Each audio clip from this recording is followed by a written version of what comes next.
Hello बच्चों, कैसे हो आप? सब अच्छे हैं और आशा करते हैं कि सब कुछ बढ़िया चल रहा होगा। आप पेपर भी अच्छे से दे रहे होंगे। काफ़ी मेहनत किया है, उसका रिज़ल्ट भी आने वाला है। तो अभी तो आप परीक्षा दीजिए। सारे आपके आपने कितना पढ़ा है, सारे औकात आज बोर्ड वाले आपको नापने वाले हैं भाई। आप अपनी औकात औकात का मतलब बच्चों ये मतलब कि आपने कितना पढ़ा है, वो आपका टेस्ट लेने वाले हैं। तो इसी क्रम में आज मैं आपके साथ लेकर आया हूँ how to balance chemical equation, best method of balancing chemical equation. मैं इसमें आपको ऐसा मेथड बताने वाला हूं जो शायद आपने यूट्यूब इतिहास में पहली बार या दो बार मतलब देखा होगा, और शायद आपने कभी पढ़ा भी नहीं होगा। तो अगर पढ़ा हो तो अच्छी बात है, बहुत बढ़िया है आपने पढ़ा है। और जो लोग नहीं पढ़े हैं उनके लिए पहला है और उनके लिए welcome to this channel. And आप खूब अच्छे से पढ़ाई करें। और जो सर दर्द वाली सबसे बड़ी प्रॉब्लम होती है, जब भी पेपर आता है तुरंत बच्चे सोच में पड़ जाते हैं कि यार बैलेंसिंग कैसे करेंगे, किस एटम को किसके साथ कितने से मल्टीप्लाई करेंगे। ये सारी समस्या को दूर कर देंगे। और ये जो प्रॉब्लम थी पहले से भी थी, स्टूडेंट पढ़ते थे, हमारे ज़माने में भी थी, हम लोग जब पढ़ाई करते थे तो समस्या आती थी कि बैलेंसिंग क्या होता है, समझ में नहीं आता था। तो चलिए ठीक है, मेहनत है। मैं उन सारी प्रॉब्लम्स को ख़त्म करके आज आपके लिए बेस्ट ट्रिक लेकर आया। बेस्ट ट्रिक, जो बेस्ट मतलब सबसे अच्छा, जो आपको शायद कहीं नहीं मिलेगा। अगर ये सीख गए तो किसी भी इक्वेशन में, ये केवल एक के लिए नहीं है, आप किसी भी इक्वेशन को एवरी टाइम वैलिड है, आप जब चाहें तब कर सकते हैं। 2 से 4, 4 से 5 इक्वेशन भी बना करके आप सॉल्व कर सकते हैं। ऐसे इक्वेशन बना सकते हैं आप जिसमें 2 प्रोडक्ट से कई सारे प्रोडक्ट बनते हैं, उन सभी में ये वैलिड है। ठीक है, तो चलिए, yes you are watching this is beautiful such channel SLPCM वाला, and I am your favourite teacher SL sir. Thank you very much. बच्चे कम्प्लीमेंट कर रहे हैं, कुछ लोग कह रहे होंगे क्या है। चलिए सारी बकवास को बंद करते हैं और मैं अपने मेथड पर आता हूँ बच्चों। सारी समस्या दूर करके लगाते हैं। चलिए, तो मैं रिएक्शंस करा रहा हूँ यार। मान लो कोई भी इक्वेशन ले लो, ठीक है, जो समझ में आए वो इक्वेशंस को ले लो। ठीक, तो मैं यहाँ क्या ले लेता हूँ, मैं कोई भी एक सा इक्वेशन ले लेता हूँ। चलो अमोनिया का इक्वेशन ले लेता हूँ। अमोनिया को मैं रिएक्शंस करा देता हूँ बच्चों ऑक्सीजन से। तो चलिए, अमोनिया ऑक्सीजन से रिएक्शंस करके क्या बनाएगा, नाइट्रोजन मोनोऑक्साइड बनाएगा प्लस H2O बना देगा। अब हमारे पास है इसको बैलेंस करना। तो मैं इसमें जो आपको बैलेंसिंग करने के लिए मेथड लाया हूँ उसका नाम है ABCD मेथड। ABCD मेथड आप इसको बहुत अच्छे तरीके से देखिए, बस आराम से आपको आ जाएगा। बस थोड़ा सा दिमाग लगाइए। इसमें दिमाग जो लगाना है ना, वो मैथ के लगाने हैं। इसमें सारे इक्वेशंस मैथ के चलेंगे, मैथ के फॉर्मूले लगेंगे। ओके, शुरू करें। तो इतना तो आप कर ही सकते हो भाई कि यहाँ A लिख सकते हो, यहाँ B लिख दो, यहाँ C लिख दो और यहाँ पर D लिख दो। ठीक है, नाइट्रोजन मोनोऑक्साइड के सामने C लिख दिया और H2O के सामने D लिख दिया, O2 के सामने B लिख दिया और यहाँ A लिख दिया। ठीक है, अब इसमें आप क्या करो, सबसे पहले क्या करो, देखो कितने तत्व इसमें इन्वॉल्व हैं, कितने तत्व। तो इसमें देखते हैं कितने तत्व हैं। तो यहाँ से देखोगे बच्चों तो गिनोगे, सबसे पहले आपको मिल जाएगा नाइट्रोजन, उसके बाद मिल जाएगा हाइड्रोजन, उसके बाद मिल जाएगा यहाँ से ऑक्सीजन। तो इसमें 3 ही तत्व सम्मिलित हैं, क्योंकि जो अभिक्रिया में है वही उत्पाद में भी बनेंगे। यहाँ भी चेक करोगे वही मिलेगा, नाइट्रोजन, हाइड्रोजन, ऑक्सीजन। ठीक है, अब करना क्या है, अब ये देखना है कि नाइट्रोजन A का कितना गुना है। तो यहाँ एक नाइट्रोजन है जो A का 1 गुना है। तो कहने का मतलब क्या है कि जो यहाँ जो नाइट्रोजन लिखा है वो A के कितने गुना है। तो गुना पता करने के लिए यहाँ जो वैल्यू रहेगी भाई उसको लिख दीजिए। तो नाइट्रोजन A का 1 गुना है, तो A का 1 गुना का मतलब 1 से मल्टीप्लाई करना है, तो ये हो जाएगा। ठीक है, तो A का 1 गुना, तो हम यहाँ लिख देंगे नाइट्रोजन जो है A टाइम्स ऑफ A हो गया। उसके बाद देखिए बच्चों, इधर कहीं नाइट्रोजन है, बिल्कुल है। नाइट्रोजन C का कितना गुना है, 1 गुना है।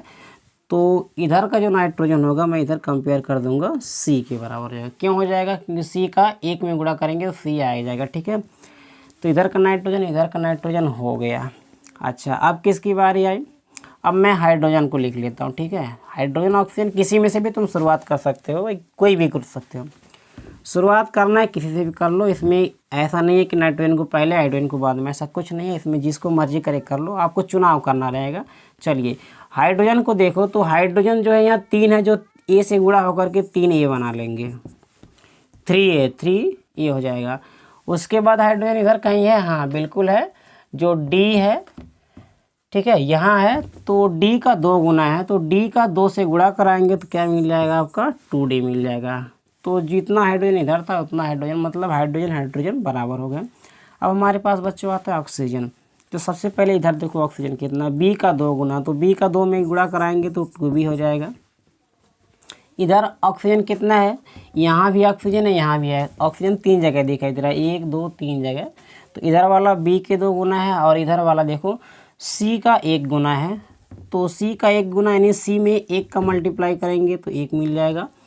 और यहाँ ऑक्सीजन D का 1 गुना है बच्चों। तो ये हमारे पास आ चुके हैं, इतना तो समझ गए होंगे, ठीक है। मैं आपको फिर आगे समझाता हूँ। चलिए अब क्या करना है, ABCD आपका मिल गया है। अब इसमें देखो किसी को भी तुम एक मान सकते हो, जैसे इसमें ज़्यादा से ज़्यादा क्या दिख रहा है वो उसको देखो।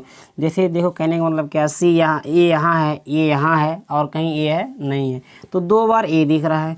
C को चेक करो, C यहाँ 1 बार है, C यहाँ 1 बार है, 2 बार C भी दिख रहा है। D की बात करो तो D भी 2 बार है। तो सब के सब ABCD 2-2 बार है। तो किसी को इनमें से एक मान करके लगा सकते हो। तो यहाँ मान लेंगे, माना A बराबर 1 है, A बराबर 1 मान लेंगे, मान लो A बराबर 1। तो ये इक्वेशन उठाओ, इसको समीकरण नाम भी दे सकते हो, समीकरण नंबर 1, समीकरण नंबर 2, समीकरण नंबर 3, समीकरण मान सकते हो, नाम दे सकते हो, ठीक है। तो A का मान समीकरण 1 में रख दो। A का मान जो 1 लिया है हमने माना है वो समीकरण 1 में रखेंगे। तो क्या दिया है बच्चों, A बराबर C दिया है। तो जैसे ही A का मान 1 में रखेंगे तो ये 1 हो जाएगा, बराबर C हो जाएगा। गणित लगेगा थोड़ा सा, ठीक है, 1 हो जाएगा। तो यहाँ से जो है A की जो वैल्यू मिलेगी हमको, यहाँ से A का मान हमको मिल चुका है 1, मतलब जहाँ A लिखा है वहाँ 1 लिख देंगे, ठीक है, दिख रहा है ना, बिल्कुल। चलिए जैसे ही A का मान 1 रखेंगे तो हमको C का भी मान मिल जाएगा, वो भी कितने के बराबर 1 हो जाएगा, ठीक है। अब समीकरण 2 में A का मान रख दो। तो समीकरण 2 देखो क्या लिखा है बच्चे, जैसे यहाँ समीकरण 2 में A का मान रखेंगे तो 2A बराबर 2D लिखा हो, सॉरी 2 नहीं है 3D है, 3A। तो 3 का A की वैल्यू रखोगे तो 1 हो जाएगा, 2 इतना हो जाएगा, 3 1 जा 3 हो जाएगा, सॉल्व करोगे तो 2D। और यहाँ से अगर हम D कैलकुलेट करें, D का मान निकालें तो कितना हो जाएगा, 3/2 हो जाएगा। तो हमारे पास D का भी वैल्यू आ चुका है। तो हम यहाँ से D बराबर लिख लेंगे, कितना हो जाएगा 3/2। तो ACD मिल गया बच्चों, B भर बचा हुआ है। तो B वाला कैलकुलेशन हम यहाँ दिखाई देता है, यहाँ भी दिखाई देता है, चलो यहाँ दिखाई देता है B का कैलकुलेशन। तो हम इसको सॉल्व कर लेंगे। इतना हो गया तो मिटा दो, बोर्ड में जगह नहीं है तो थोड़ा सा मिटाना पड़ेगा हमको, फिर से रख लेंगे। तो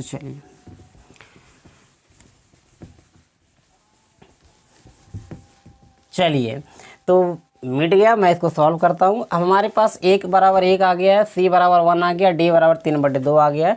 तो ACD मिल चुका है हमको। बस ज़रूरत किसकी है, B की ज़रूरत है, जो B नहीं मिल पाया। तो B को सॉल्व कर लेंगे। तो B का इक्वेशन आप देखो, यहाँ देखो ध्यान से, B का इक्वेशन यहाँ दिया है 2B बराबर दिया है C + D। तो चलो देखो C की वैल्यू कितना है भाई, 1 है, तो 2B उतर जाएगा। C की वैल्यू 1 रख देंगे, प्लस है लगा दो। D की वैल्यू देखो कितना है भाई, 3/2 है, तो यहाँ लिख दो 3/2 या 3/2। यहाँ से इसको कैलकुलेट कर लो, इसका यहाँ मल्टीप्लाई करोगे तो कितना हो जाएगा, 2 + 3/2 हो जाएगा। बच्चों थोड़ा सा मैथ है, मैथ लगाना पड़ेगा आपको थोड़ी देर के लिए। जब प्रैक्टिस करोगे ना तो आसान से फटाफट लगा लोगे, हम लोग जैसे लगा लेते हैं तुरंत लगा दोगे। बस प्रैक्टिस मेक्स मैन, पता है ना, जितना ज़्यादा आप सोने को रगड़ेंगे उतना ज़्यादा चमकता चला जाएगा। तो ये प्रैक्टिस भी वैसे ही है। चलिए तो यहाँ से सॉल्व करेंगे हम लोग। 2B बराबर कितना हो जाएगा, 3 2 5/2 मिल जाएगा। एंड फाइनल B की जब वैल्यू कैलकुलेट करेंगे बच्चों, B की वैल्यू दिखाई दे रहा है, B की वैल्यू 5 और इसका दोनों का मल्टीप्लाई हो जाएगा 4। तो इस प्रकार हमारे पास B का जो वैल्यू आया है वो आ गया है 5/4। तो समझ में आई बात। तो ABCD की वैल्यू हमने कैलकुलेट कर लिया। अब मैं इसको सबको मिटा देता हूँ, समझने के लिए भाई थोड़ा टाइम देना पड़ेगा। अब 2 से 3 बार 4 बार रिपीट करो किसी भी इक्वेशन को, अब आराम से सॉल्व कर सकते हो। वीडियो ज़्यादा लंबा हो गया, 10 मिनट का हो गया, कम से कम 20 मिनट का मैं बनाऊँगा। आप इसको देखो। तो ए की वैल्यू, बी की वैल्यू, सी की वैल्यू, डी की वैल्यू जो मिला है आप पुट कर दो, ठीक है, रख दो वहाँ पर। तो चलो देखो बच्चों, मैं मिटाता हूँ इसको, ध्यान से देखना है। तो ए की जो वैल्यू थी वो था 1 आया था, ए का मान 1 है। बी का मान कितना आया है, जहाँ बी लिखा था आप वहाँ बी की वैल्यू रख दो। तो बी का मान आया था 5/4 आया था, ठीक है। उसके बाद सी की वैल्यू चेक करो, यहाँ सी है, तो जो सी का मान आया था वो 1 आया था बच्चों। और उसके बाद अंतिम में हमारे पास बचा डी। तो डी की वैल्यू कितना आया है, देखो डी की वैल्यू कितना आया है, 4/5 आया है, सॉरी 3/2 आया है। तो यहाँ पर हम लिख देंगे 3/2। चलो चेक कर लो, वैल्यू सही रखा गया है। ए की जगह 1 बिल्कुल सही है, बी की जगह 5/4 बिल्कुल सही है, सी की जगह 1 है बिल्कुल सही है, आइए डी की जगह 3/2 सही है बिल्कुल, ठीक है। अच्छा, अब इसके बाद क्या करना है, ध्यान से देखोगे, मैं आपको लास्ट में समझा दूंगा और बातें। अब देखो यहाँ नीचे कितना 4 है, यहाँ कितना है 4 है। अगर मैं 4 का गुणा इधर कर दूँ और 4 का गुणा इधर कर दूँ तो क्या हो जाएगा, कहने का मतलब मैं 4 का गुणा क्यों कर रहा हूँ, इसी को एलसीएम कहते हैं। तुम देखो 4 और 2 दो नीचे नीचे मिले हैं, तो 4,2 का एलसीएम लोगे भाई तो कितना आ जाएगा, 4 ही आएगा। 4,2 का एलसीएम 4 ही आएगा, एलसीएम लगा करके देख लो, ठीक है। अब इसको ऐसे मानो नॉर्मल कि 1 + 5/4 बराबर 1 + 3/2 है। अब मैं एक काम करता हूँ, सबके बटे 1 लिख देता हूँ, थोड़ा सा समझना, थोड़ा इसके बाद समझा देंगे कैसे आया है। आप देखो इसको सॉल्व करके तो 4 × 4 हो जाएगा, मतलब इन दोनों का एलसीएम लोगे भाई देखो तो क्या हो जाएगा, नीचे 4 हो जाएगा, 4 का और 1 का एलसीएम 4 हो जाएगा, बराबर 1 और 2 का एलसीएम तो 2 होता है। लेकिन आपको एलसीएम में इसका इसका इसका जो नीचे उन सब का एलसीएम ले लो। ये तो बचपन में सिखाया था क्लास 4-5 में कि जो सबका नीचे एलसीएम है उतना ले लो, ठीक है। समझाने के लिए, जो बच्चे कमज़ोर हैं वो भाई समझे आराम से, ठीक है। तो एलसीएम ले लोगे तो 1 से भाग मारोगे 4 मिलेगा, प्लस 5 लिख करके 4 से 4 में डिवाइड करोगे 1 मिलेगा, 1 से डिवाइड करोगे 4 मिलेगा, प्लस इससे डिवाइड करोगे 3 × 2 = 6 हो जाएगा, ठीक है। थोड़ा शॉर्टकट में नहीं आता है भिन्नों का जोड़, तो आप इसके लिए आप थोड़ा सा मेहनत करना पड़ेगा, भिन्नों का जोड़ लगाना ही पड़ेगा। इतना नहीं आता तो फिर हाई स्कूल में पढ़ने का मतलब क्या है, तब तो भाई आपके लिए कुछ नहीं है। थोड़ा सा समझिएगा वैल्यू को, ठीक है। तो सॉल्व करने के बाद क्या मिलेगा, जहाँ 1 है वहाँ 4 आया है, जहाँ 5 है वहाँ 1 आया है, जहाँ 1 है फिर वहाँ 4 आया है, जहाँ 3 था वहाँ 6 आया है। ये कैसे कैसे आया है, आप भिन्नों का जोड़ लगाएंगे तो समझ में आ जाएगा बच्चों। तो कहने का मतलब क्या है, 4 और 2 दोनों का एलसीएम आ जाएगा 4 आ जाएगा, क्या आ जाएगा 4 आ जाएगा। लैसा निकाल लिया, दोनों का जो एलसीएम है वो 4 आता है, ठीक है। कितना आता है 4। अब यहाँ 4 का मल्टीप्लाई कराओगे तो 1 का 4 में गुणा कर दोगे तो क्या हो जाएगा 4NH3 हो जाएगा, 4 × 1 = 4 हो जाएगा, 4NH3 हो जाएगा। प्लस अब देखो 5/4 में अगर 4 का गुणा कराओगे तो 4 4 से कट जाएगा, 5 ही रह जाएगा, मतलब 4 4 से कैंसिल हो जाएगा, 4 4 से कैंसिल हो जाएगा। कैंसिल कैसे हो रहा है मैं बता दे रहा हूँ, जैसे 5/4 ओ लिखा है, अगर गुणा में 4 से कराऊंगा तो 4 से 4 से कैंसिल हो जाएगा, तो क्या बचेगा 5 ओ ही बचेगा ना आपके पास, 5 ओ ही सिर्फ बचेगा बच्चों, ठीक है। तो यहाँ समझना कि हमने यहाँ 4 से मल्टीप्लाई किया, यहाँ जो था तो हमने क्या किया था 1 का 4 × और बेहतरीन समझाने के लिए मैं क्या काम करता हूँ कि इसको आपको ब्रैकेट में दिखा देता हूँ और आपको आसानी से समझ में आ जाएगा। थोड़ा सा पहली बार आप पढ़ रहे टाइम लगेगा समझाने में भी और समझने में भी आपको। तो ये देखो NH3 लिखा है बच्चों, क्या लिखा है NH3 और इसके आगे लिखा है 1। अब हम बोले हैं किससे कि 4 और 2 का एलसीएम जो निकालोगे जो भी वैल्यू आएगा वही रखना है। तो 4 और 2 का एलसीएम कितना आ जाएगा 4। तो अब ये काम करोगे, नीचे तो कुछ है नहीं, तो 4 का 1 में गुणा कराओगे तो कितना हो जाएगा भाई, 1 का 4 में हो जाएगा, तो 4 कोष्टक में NH3। तो ज़्यादा कुछ है नहीं, इसीलिए इस क्या करेंगे, इसको ब्रैकेट को हटा देंगे तो कितना हमारे पास आ जाएगा 4NH3 हो जाएगा। समझ में आई बात, ऐसे ही सबका मल्टीप्लाई करना है। चलो देखो, बेस्ट मेथड है, आप थोड़ा सा ध्यान देना, 2-3 बार प्रैक्टिस करोगे आ जाएगा, ठीक है। तो इस पूरे इक्वेशन में हम इसमें 4 का मल्टीप्लाई कराएंगे तो हमारे पास कितना हो जाएगा, NH3 हो जाएगा, 4NH3 हो जाएगा। प्लस इसमें जैसे ही 4 का मल्टीप्लाई करेंगे, एलसीएम का गुणा कराएंगे इसमें, ठीक है। तो क्या मिल जाएगा, 4 से 4 कट जाएगा, क्योंकि यहाँ से 4 से जब मल्टीप्लाई करेंगे 4 से 4 कट जाएगा, मैंने ऊपर दिखाया था, रिवर्स करके देख लेना। तो कितना हो जाएगा, 5 हो जाएगा गिव्स। अगर इसमें 4 से मल्टीप्लाई कराएंगे तो 4NO हो जाएगा। प्लस जैसे इसमें 4 से मल्टीप्लाई कराएंगे तो 3/2 का मल्टीप्लाई 4 से कराओगे तो बच्चों क्या मिल जाएगा, 2 1 2 2 3 सॉरी 2 दूनी 4 हो जाएगा, तो 3 दूनी 6 हो जाएगा, तो 6 मिलेगा। हम यहाँ 6 से 2 से जो मल्टीप्लाई करेंगे हमारे पास हो जाएगा 6H2O। तो ये आपका इक्वेशन एकदम बैलेंस हो चुका है। अब आसानी से चलिए बैलेंस हो गया है, मैं आपको दिखा देता हूँ कैसे। इधर नाइट्रोजन कितना है, 4, इधर नाइट्रोजन कितना है, 4, बैलेंस हो गया, 4 नाइट्रोजन बराबर हो गए। अच्छा, हाइड्रोजन की बात करो तो 4 तिहाई 12, 3 चौके 12 हाइड्रोजन इधर है और 6 दूनी 12 हाइड्रोजन इधर है। दोनों तरफ हाइड्रोजन की संख्या हो गई बराबर। तीसरी तरफ देखो, यहाँ ऑक्सीजन 5 है और यहाँ देखो ऑक्सीजन की संख्या, सॉरी मैं मिस्टेक कर दिया बच्चों, ध्यान से देखो, मिस्टेक हो गया, कहाँ मिस्टेक हुआ था, ये वाला जो 2 वैल्यू था उसको हटा दिया था, ठीक है, ये थोड़ा सा मैंने मिस्टेक कर दिया। तो यहाँ देखो ऑक्सीजन कितना है बच्चों, 5 दूनी 10 ऑक्सीजन है और यहाँ 4 यहाँ है और 6 4 10 ऑक्सीजन इधर भी है। तो आप चेक करके देख सकते हो, नाइट्रोजन जो है इधर है 4 है, नाइट्रोजन इधर भी 4 है। हाइड्रोजन की संख्या चेक करोगे तो 3 चौके 12 हाइड्रोजन इधर हैं, 6 दूनी 12 हाइड्रोजन इधर है। ऑक्सीजन की बात करें तो 5 दूनी 10 ऑक्सीजन इधर हैं, 4 यहाँ है, 6 यहाँ, 6 4 10। आपका रिएक्शंस बैलेंस हो चुका है बच्चों। I am sorry very much, थोड़ा सा दिक्कत हो गया आज के लिए। अब चाहो तो ऐसे प्रैक्टिस कर सकते हो। मैं आपको एक और दिखा देता हूँ, छोटा सा एग्जांपल दिखाऊंगा, बस आप आराम से इसको इक्वेशन को बैलेंस कर सकते हो।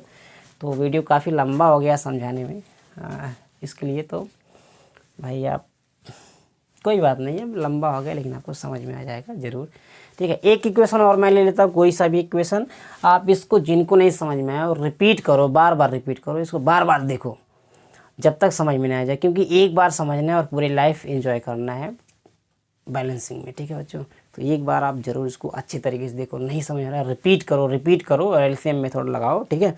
जिस दिन ये समझ में आ जाएगा आपके लिए कोई भी इक्वेशन बैलेंस करना बिल्कुल आसान हो जाएगा। एक और मैं आपको दिखाता हूँ बैलेंस करना कैसे। तो चलिए मैं आपको एक इक्वेशन लेता हूँ, कौन सा इक्वेशन ले लेता हूँ, कोई सा भी एक इक्वेशन ले लेता हूँ।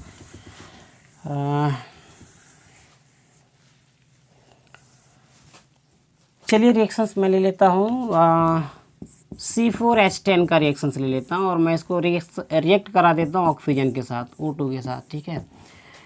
तो आपका ये बना देगा carbon dioxide plus hydrogen, sorry जल बना देगा बच्चों। ये हो गया हमारा रिएक्शंस, ठीक है। शुरू करें, इसको बैलेंस करेंगे तो फिर वही मेथड लगाएंगे, यहाँ A लिख लेंगे, यहाँ B लिख लेंगे, यहाँ C लिख लेंगे, यहाँ D लिख लेंगे। और चेक करो कितने इसमें तत्व हैं, कार्बन है, उसके बाद हाइड्रोजन है, फिर उसके बाद ऑक्सीजन है, 3 ही तत्व है इसमें। चलो इधर कार्बन देखो क्या है, A का 4 गुना कितना हो जाएगा, 4 ही हो जाएगा। इधर कार्बन कितना है, C का 1 गुना है तो ये C के बराबर हो जाएगा। अच्छा, हाइड्रोजन की बात करो तो यहाँ 10 हाइड्रोजन है जो किसके बराबर हो जाएगा, A का 10 गुना तो कितना हो जाएगा, 10 ही हो जाएगा बच्चों। और इधर हाइड्रोजन कितना है, D का 2 गुना तो ये 2D हो जाएगा, ठीक है। आप इसको चाहो तो सिंप्लीफाई भी कर सकते हो, छोटा कर सकते हो, लेकिन चलो ऑक्सीजन की बात करें बच्चों तो ऑक्सीजन इधर कितना है, B का 2 गुना है तो क्या हो जाएगा, 2B हो जाएगा। इधर ऑक्सीजन कितना है, C का 2 गुना है तो कितना हो जाएगा, 2C। इधर भी एक और ऑक्सीजन है तो यहाँ हम लिख लेंगे ये जो ऑक्सीजन है D का 1 गुना है, D। और फटाफट लगाते हैं इसमें, देखो कौन सबसे ज़्यादा मिल रहा है किस जगह पर। A यहाँ एक बार है, A यहाँ एक बार है और कहीं A नहीं दिखाई देता। अच्छा, C की बात करें, C यहाँ एक बार है और सी यहाँ एक बार है, सी भी 2 बार है। डी की देखो तो डी एक बार है, डी एक बार है, तो सब लगभग 2-2 बार हैं, तो किसी एक को मान लो। तो हम यहाँ से मान लेते हैं कि मान लो कि ए बराबर, मैं ए को ही ले लेता हूँ, ठीक है। मान लो कि ए बराबर 1 है, क्या है 1 है। अब की बार आप शॉर्टकट में मैं दिखा रहा हूँ, ए बराबर 1 रखते हैं, जो यहाँ सी की वैल्यू जो आ जाएगी बच्चों, तो यहाँ 1 रखेंगे तो 4 का 1 में गुणा कराएंगे तो आपका मिल जाएगा 4। तो इसका मतलब है कि जहाँ सी लिखा होगा वहाँ 4 लिख देंगे, ठीक है। ए की वैल्यू यहाँ रखेंगे हाइड्रोजन वाले में, तो आप यहाँ चेक करके देखोगे तो ए की वैल्यू से 1 रखेंगे, जैसे ए की वैल्यू 1 रखा जाएगा तो ये वैल्यू आपका 5 मिल जाएगा। चेक करके दिखा देता हूँ, यहाँ से कैलकुलेट कर लो। तो 10 × 1 बराबर 2D हो जाएगा। तो डी से देखो कट जाएगा, 5 हो जाएगा। डी की वैल्यू कितनी आ जाएगी 5, तो यहाँ से जो डी निकल जाएगा वो 5 हो जाएगा बच्चों। तो हमारे पास सी डी निकल चुका है, बचता है ए भी निकल गया। ध्यान देना बच्चों, मैंने ए को माना है, ए बराबर 1, ए बराबर मान लिया है कि ए बराबर 1 है। तो ए सी डी निकल चुका है, आपका बचा है बी। क्या बचा है बी, तो जो यहाँ इक्वेशन उठा लो, इस इक्वेशन से बी को कैलकुलेट कर सकते हो। तो देखो 2 भी यहाँ रहेगा, 2 सी की वैल्यू कितना आया बच्चों 4 आया है, तो यहाँ 4 रख सकते हो। डी की वैल्यू देखो कितना कैलकुलेट किया है 5 रख किया है, तो यहाँ 5 हो जाएगा। तो 2b बराबर कितना हो जाएगा 4 दूनी 8 प्लस 5, तो 2b बराबर कितना हो गया बच्चों 8 × 5 = 13, और यहाँ b बराबर हो जाएगा, यहाँ से b कैलकुलेट कर लोगे तो जो b का आंसर आएगा वो हो जाएगा 13/2 हो जाएगा बच्चों, ठीक है 13/2। तो चलिए यहाँ से b जो हमारा आया था बच्चों वो आ गया था 13/2। आपको मैं दिखाता हूँ फटाफट कैसे काम करना है। इसके बाद आपको एलसीएम ही लेना था, तो चलिए पुट कर दीजिए वैल्यू। तो a की जगह कितना रख देंगे, जहाँ a होगा वहाँ 1 लिख देंगे बच्चों, ठीक है। जहाँ b होगा तो b की वैल्यू आप रख लीजिए। b की वैल्यू कितना हो जाएगा 13/2 हो जाएगा बच्चों, कितना हो जाएगा 13/2। अच्छा c की जगह कितना रखना है, c की जगह रखना है 4 आया था, और उसके बाद आपका d की जो वैल्यू आई थी d की जगह, यहाँ से मैंने d मिटाया और d की जगह रख दिया। d की जगह कितना रखा हम लोगों ने, d की जगह आपका आया 5, कितना आया है d की जगह आया 5। चलो बच्चों, अब पूरे इक्वेशन में क्या दिखाई दे रहा है, अगर ध्यान से देखोगे तो ये 13 नीचे सिर्फ 2 दिखाई दे रहा है। यहाँ नीचे कुछ नहीं है, यहाँ भी नीचे कुछ नहीं है, यहाँ भी कुछ नहीं है, इसके नीचे कुछ नहीं है, इसके नीचे कुछ नहीं है, इसके नीचे भी कुछ नहीं है, इसके नीचे भी कुछ नहीं है, ये 2 सब जगह दिखाई दे रहा है। तो आप 2 का सब में मल्टीप्लाई कर दो सिवाय इसके, तो 2 का गुणा यहाँ करोगे क्या हो जाएगा 2C4H10 हो जाएगा। तो मतलब 2 का गुणा करोगे 1 में 2 हो जाएगा, बाकी जो ऐसा उतार दो, बाकी कितना हो जाएगा 13O2 हो जाएगा गिव्स। 2 का इसमें गुणा कराओगे तो बच्चों कितना हो जाएगा 8CO2 हो जाएगा। 2 का इसमें गुणा कराओगे तो बच्चों कितना हो जाएगा 10H2 वो हो जाएगा। मतलब 2 × 5 = 10। देखो 2 का 1 में कराया 2 हो गया, फिर 2 का 4 में कराया 8 हो गया, फिर 2 ही का गुणा 5 में कराया तो 10 हो गया। अभी आपका रिएक्शन बिल्कुल बैलेंस हो चुका है। And thanks for watching. आप इसको गिन लो, गिन करके देख सकते हो। 4 दूनी 8, 8 कार्बन इधर है, 8 कार्बन इधर है, ठीक है। हाइड्रोजन की बात करो तो 10 दूनी 20 हाइड्रोजन इधर है, 10 दूनी 20 हाइड्रोजन इधर है, हो गया। 13 दूनी 26 ऑक्सीजन इधर है, तो 8 दूनी 16 ऑक्सीजन हो गया। अब 16 + 10 26 ऑक्सीजन आपके दोनों बराबर है। तो है ना कमाल की ट्रिक, बेस्ट है ना। प्रैक्टिस करो, आप किसी भी इक्वेशंस को आराम से लगा सकते हो बच्चों। कोई भी इक्वेशंस लेकर के प्रैक्टिस कर सकते हो। वीडियो काफ़ी लंबा हो जाएगा और मैं ज़्यादा प्रैक्टिस कराऊंगा, आप स्वयं से प्रैक्टिस करो। और मैं आपसे एक रिक्वेस्ट करना चाहता हूँ, और बहुत सारी बातें मैं बताना चाहता हूँ, तो थोड़े कम वीडियो में ज़्यादा बात नहीं बताऊँगा। तो सिर्फ मेरा ही कहना है कि जनता मांगती है नोट और नेता मांगते हैं वोट, एंड मैं मांग रहा हूँ आपसे सपोर्ट। सो प्लीज़ चैनल को सब्सक्राइब कीजिए अगर नए हैं, और अपने दोस्तों में इतना ज़्यादा इसको शेयर कर दीजिए कि ताकि उनसे काफ़ी सपोर्ट मिले और मेरा सपोर्ट उनके पास तक जाता रहे। एंड फ्री ऑफ कॉस्ट है, उनकी पढ़ाई में डेवलपमेंट होगा और वे काफ़ी कुछ आगे कर सकते हैं बच्चों। सो रिपीट, नेता मांगते हैं वोट, जनता मांगती है नोट, और मैं मांग रहा हूँ support. So please like and subscribe my channel. Thanks for watching, and फिर मिलेंगे ऐसी नेक्स्ट वीडियो में। Thank you.